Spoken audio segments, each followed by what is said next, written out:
Oklahoma School Superintendent Ryan Walters is on a mission. We're bringing the Bible back to school. We're bringing prayer back to school.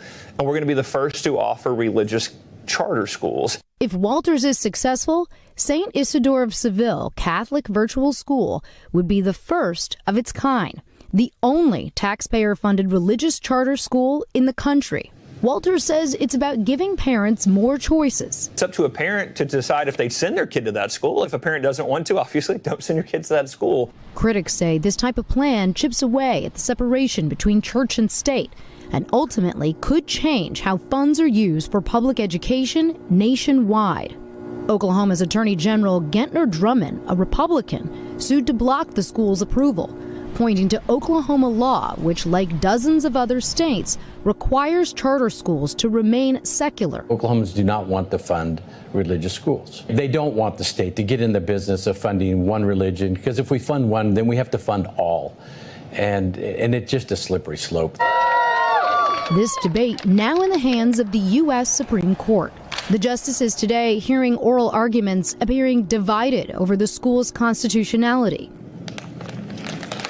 Back in Oklahoma, Erin Brewer, a mom of two teens, says the stakes of the high court's ruling go well beyond St. Isidore. For the government to choose a particular religion, to force us as taxpayers to fund it, or to force us as students to study those tenets, that is un-American. I value my faith, and I have been really proud to impart it to my children, but I don't need the government's help. Very interesting, but one quote from that story was, if the government funds one religion, you're going to have to fund all, including Wicca, which is a 501c3 religious nonprofit organization, witchcraft, Wicca, the Wiccan church.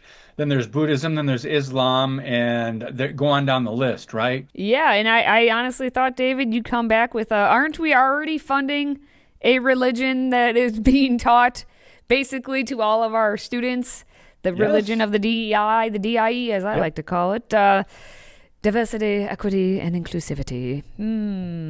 Yeah, the only difference is people, unfortunately, don't recognize that as a religion. It's a cult.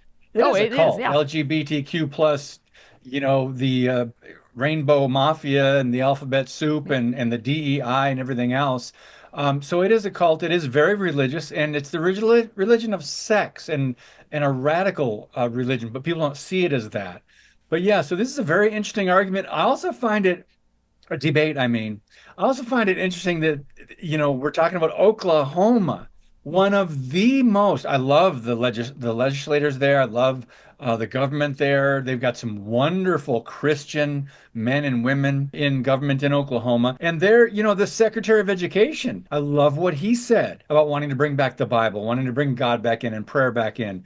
But yeah, I do understand, because of the religious freedom, that means other religions, which are already in there. The thing is, the public doesn't think other religions have access, because they're ignorant about what is in the public schools, right?